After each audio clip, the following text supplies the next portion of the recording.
Good morning, my name is Dr. Cynthia Magro. I'm the Director of Genetic Pathology for Weill Cornell Medicine. Welcome to our weekly CPC Interesting Case Conference. So this week's case is that of a 33-month-old girl who was referred by a rheumatologist for rashes on the joints and face. According to the mother, the patient initially had erythematous cheeks, which improved, but was then followed by a rash that started on her ankles in January and spread to her hands, and really involved skin over many of her joints in general. Her outside labs included an ANA of 1 to 640. Her aldolase was normal. Her LDH was actually elevated for her age. She has a twin sister with apparently similar clinical findings. The mother has a history of Hashimoto's thyroiditis and lupus. The father has probable eczema. So this is a picture of the rash that was biopsied. You can see these shiny, flat-topped papules that overlie the interphalangeal joints of the fingers and the metacarpal phalangeal joints.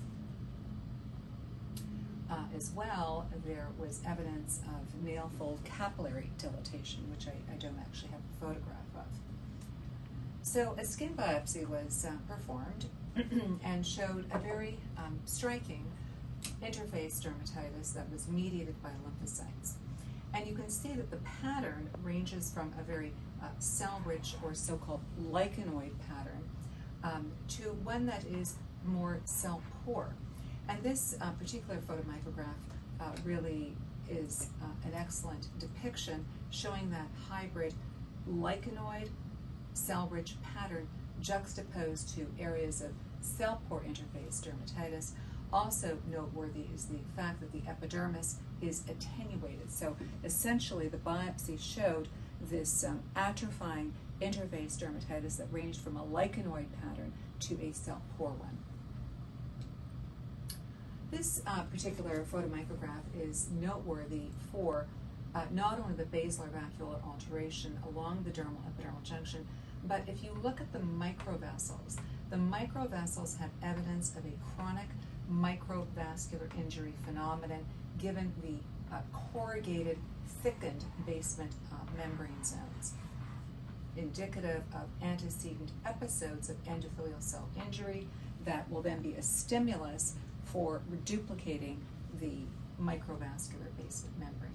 And in fact, these thickened vessels, which do indicate some element of chronicity to microvascular injury, can be highlighted very nicely by the PAS stain. So this is a PAS with diastase preparation. There really isn't much in the way of abnormalities of the basement membranes under the epidermis. There is a little bit of reduplication over here, but what is particularly impressive is the reduplication of the basement membrane zones of the dermal papillae capillaries, really the vessels within the superficial vascular plexus. Now, there were 2 immunohistochemical stains that I applied to the case, which facilitated making the diagnosis in this case. The Assay stain, or the myxovirus resistance protein A stain, which is the surrogate type 1 interferon marker that we use on paraffin-embedded tissue. And so this photomicrograph is that of the MXA, which is the surrogate type 1 interferon marker, and it is strongly upregulated. You can see that the endothelium is significantly positive along with the inflammatory cells. A blush of staining in the epidermis, but really the dominant staining pattern is the microvasculature and the inflammatory cells. Now, as I was mentioning, the second critical stain that I did in this case is the membranolytic attack complex, or the C5b-9, which actually works extremely well on paraffin-embedded tissue when you use a diaminobenzidine technique. Now, when you're looking at C5b-9, there are a lot of non-specific staining patterns that you have to be aware of, one of which is the granular deposition pattern along the dermal epidermal junction. But in this case, what is really key is the microvascular deposition of C5b-9. So what you're looking at here is a dermal papillae, and in the dermal papillae is a dermal papillae capillary that is highlighted by C5b-9. So, to summarize, we have a lymphocyte-mediated interface dermatitis. There is that dominant lichenoid pattern, but it's really, a hybrid morphology, lichenoid to cell pore. We do have chronic microvascular changes that are actually quite characteristic for complement-mediated microvascular injury. So when you have C5b-9 as the effector mechanism of endothelial cell injury and the endothelium is damaged, that reduplication of the basement membrane zone is sequelae, and hence those types of changes really signify complement-mediated vascular injury. And as I was mentioning, the PAS stain really highlights those thickened basement membrane zones. And corroborative of the effector mechanism of this vascular injury being the membranolytic attack complex is the fact that we demonstrated C5b-9 using a diaminobenzidine technique on the paraffin-embedded tissue. Furthermore, we were able to document a very striking upregulation of the type 1 interferon response revealed by the prominent staining pattern for MXA. So the diagnosis in this case is that of pediatric dermatomyositis. Dermatomyositis is among the autoinflammatory myopathy syndromes, which also include polymyositis, sporadic inclusion body myositis, and necrotizing autoimmune myositis. So what are the clinical criteria of dermatomyositis? Well, as would be suggested by the name, many patients, in fact, have discernible muscle weakness. It's usually a symmetrical weakness of limb girdle muscles and neck flexure muscles. A muscle biopsy will show necrosis of type 1 and type 2 fibers, and a vascular reaction that can be inflammatory with perivesicular atrophy. Positive EMG studies. The dermatologic features include the classic heliotrope with periorbital edema, the Gottron's papules, as we saw in our patient. Those flat-topped papules, in fact, were Gottron's papules, and they can occur over the fingers, knees, and elbows, especially in the pediatric age group, and on the ankle. And it should be emphasized that in dermatomyositis, the targeted organs vary from patient to patient. So you can actually have patients who have cutaneous dermatomyositis but actually don't have any evidence of myositis, and we actually call that dermatomyositis sans, or without myositis. So this is a patient with the classic orbital edema and heliotrope, and just like our patient, here we have the typical Gottron's papules, which are these shiny flat-top papules that have this very characteristic joint localization overlying the metacarpophalangeal joints and the interphalangeal joints. And because of the critical role of vascular injury in the pathogenesis of dermatomyositis, seeing nail-fold microvascular abnormalities are also part of the clinical findings.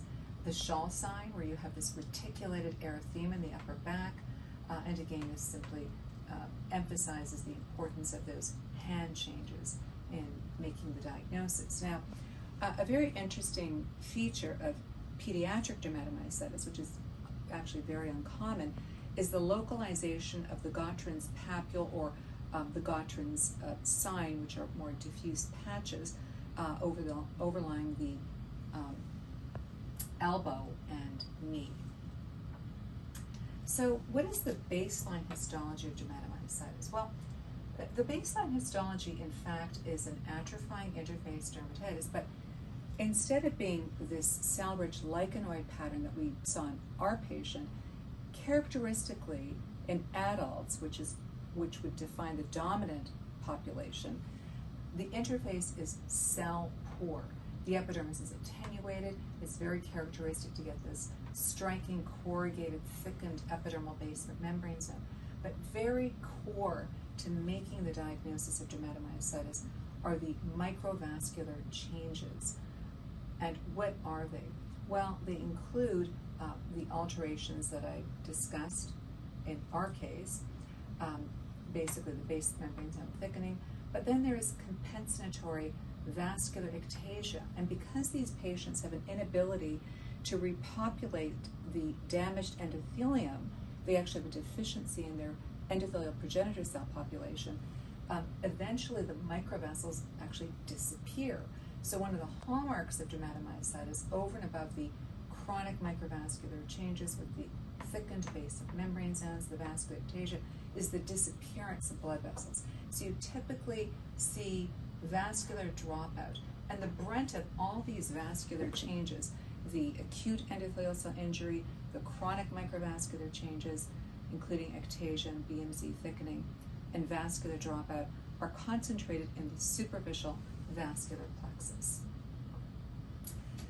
And in more acute lesions, you can actually see mummified necrotic endothelial cells being sloughed into the vascular lumens, leaving behind blood vessels that are largely devoid of endothelium. So here we have a microvessel that really has a mummified eosinophilic appearance. There's no viable endothelium. That's a necrotic endothelial cell that is sloughed into the lumen. And here we can see these microvessels in the superficial corium that are largely stripped of endothelium. And the basis of the endothelial cell injury relates to a Jellincombe's type 2 immune reaction targeting the endothelium. So it's actually mediated by anti-endothelial cell antibodies. And these are just a collage of images that emphasize the superficial vascular dropout, leading to almost a desert-like quality to the dermis.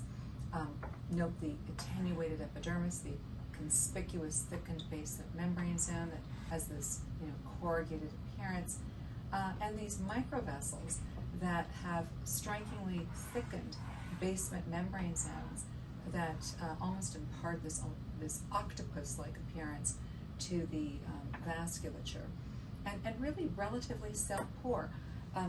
Typically, when one deals with complement-mediated endothelial cell injury, the histology is oftentimes remarkably post-inflammatory.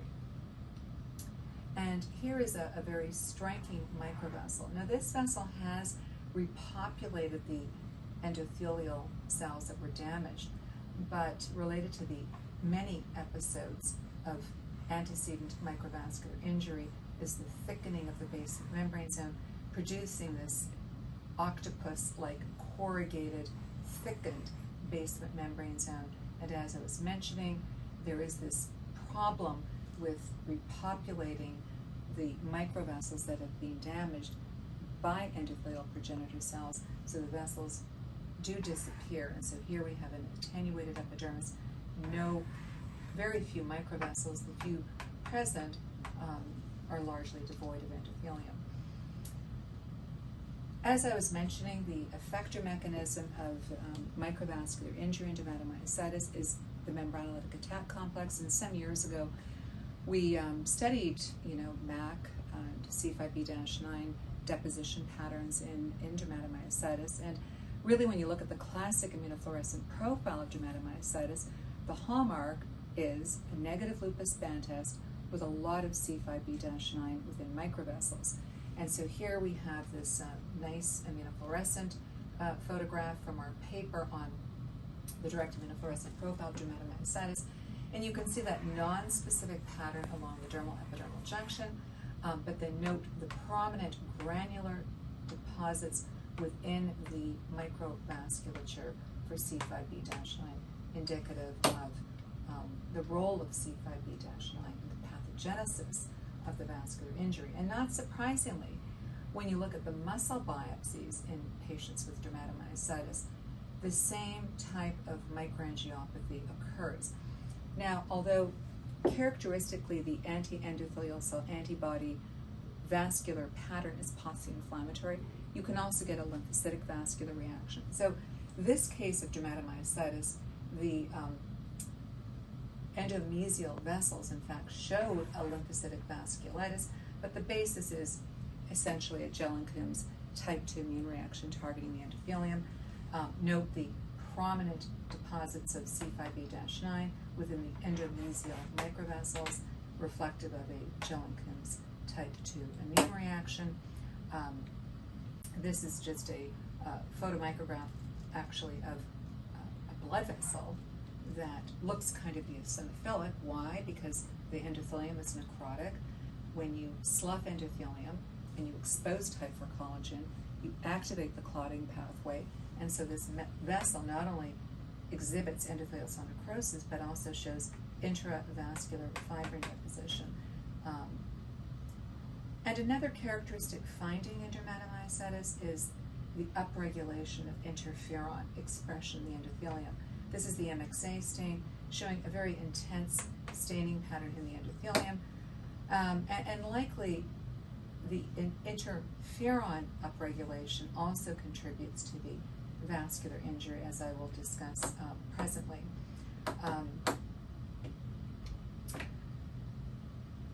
As I was mentioning, the basis of the C5b-9 deposition in the vessel, which in turn is what basically generates the holes in the cell and leads to cell death, is classic complement pathway activation triggered by antibodies targeting the endothelium. The other two pathways, the mannan-binding lectin pathway and the alternative pathway, are not specifically implicated in dermatomyositis. As for the type 1 interferons, well, they interfere with viral replication. They do enhance the innate and adaptive immune response. Type 1 interferons are an independent activator of the complement pathway. So not only do you have the anti-endothelial cell antibodies, but the interferonopathy component of dermatomyositis may also be a contributing factor to complement pathway activation. And as I was mentioning, the endothelial cell progenitor problem in patients with dermatomyositis may in turn directly link with the enhancement of type 1 interferons, because type 1 interferons in fact inhibit endothelial cell progenitor replenishment. Now, if you actually take a serum sample in a patient with dermatomyositis and you incubate that serum sample with a fluorescinated human anti-IgG and apply it to generic endothelial cells like umbilical vein endothelial cells, you'll actually see positive staining of that generic endothelial cell substrate. And we do that assay here. It's called the Anti-Endothelial Cell Antibody Assay, and this is an example of a patient who had that serologic study done, where we take their serum, we incubate it with fluorescinated human anti-IgG, apply it to the endothelial cell substrate, and note the very striking granular nuclear staining pattern localized to the endothelium. And this is an indirect immunofluorescent assay compatible with evidence of circulating positive anti-endothelial signs. Now, one of the interesting points of this case was the fact that this case of dermatomyositis was occurring in a very young child. And in pediatric dermatomyositis, there are a few interesting points I just want to briefly address. In adult onset dermatomyositis, of course, there is this association with malignancy, but in the setting of pediatric dermatomyositis, a point I've already alluded to, there probably is an important role for an endothelial tropic viral infection, most commonly parvovirus B19. And over the years, I've done some interesting studies on endothelial tropic viral diseases and the role of these viruses in the pathogenesis of autoimmune disease. Now, the images I showed you in the earlier part of this presentation in terms of classic adult onset dermatomyositis were in the context of this cell-pore atrophying interface dermatitis. In our index case that we presented today, the patient had really a cell-rich lichenoid pattern of interface dermatitis, recognizing that there were those areas of more cell-pore interface change. And in general, my experience has been that in the setting of pediatric dermatomyositis, it is actually not uncommon to see this lymphocyte-rich interface pattern. And who knows why that is the case, but it may relate to the potential role for viruses in the propagation of pediatric dermatomyositis. Sometimes dermatomyositis is induced by drugs, most notably statins and terbinafine. We know in children that a key trigger to dermatomyositis is probably endothelial tropic viral infections, specifically with parvovirus B19. In fact, in this child, she started out with a rash in her cheeks, which might have been acute parvovirus B19 infection. Now, we also know in adults there obviously is a link with malignancy. Dermatomyositis can be a paraneoplastic syndrome. So here we have the potential for molecular mimicry between tumor antigen and antigenic epitopes on endothelial cells. There are a variety of autoantibodies that are what we call myositis-specific autoantibodies. For example, the anti-immunohistochemical tRNA autoantibodies such as Jo1, PL7, PL12. We also have